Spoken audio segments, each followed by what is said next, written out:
આપ જોઈ રહ્યા છો સ્પાર્ક ટુડે ન્યૂઝ। શહેરમાં સ્ટેન્ડઅપ કોમેડિયન મીત પટેલનો સોલો શો યોજાયો છે। શહેરના નિઝામપુરા વિસ્તારમાં રહેતા અને BE ઇલેક્ટ્રિકલનો અભ્યાસ પૂર્ણ કરીને નોકરીની સાથે સાથે પેશનને ફોલો કરનાર સ્ટેન્ડઅપ કોમેડિયન મીત પટેલનો અલકાપુરી વિસ્તારમાં 5મો સોલો શો યોજાયો છે।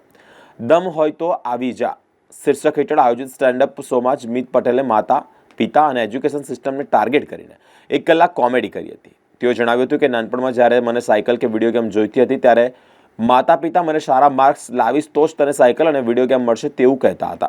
આજે પણ દરેક માતા પિતાએ તે જ પરંપરા નિભાવી છે।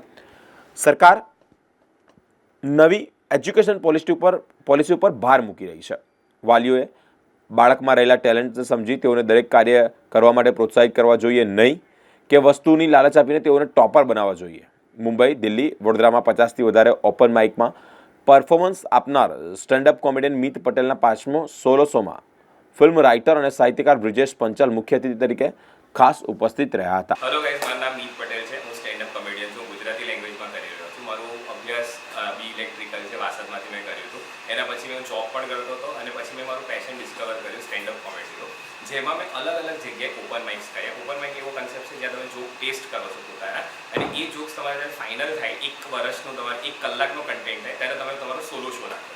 મેં મારો ફર્સ્ટ સોલો શો આણંદમાં રાખ્યો હતો અને એના પછી મેં 2 શો આણંદમાં કર્યા, 2 અમદાવાદમાં કર્યા અને આ મારો 5th વડોદરામાં હતો। This was the largest show, જેમાં મને બહુ જ બધા લોકોએ હેલ્પ કરી, મારા ફ્રેન્ડ્સ અને બધાએ। અને મારા એસ્પિરેશન બહુ જ વધારે છે, જેમાં હું ફોરેનમાં પણ શો કરવામાં ઈચ્છીશ। અને મારી અપીલ એ જ રહેશે કે બધા શોમાં આવે। સેકન્ડલી કે તમે જ્યારે એઝ અ પેરેન્ટ તમારા કિડ માટે કશું વિચારતા હોય તો એનું શું ઈચ્છા છે, શું સ્કિલ સેટ છે, એ તમે પહેલાં જુઓ અને પછી એને એ વસ્તુમાં આગળ વધારો। બાકી એ વસ્તુ આપણે લોકો પછી બહુ જ વર્ષ પછી એમનું પેશન શોધે છે।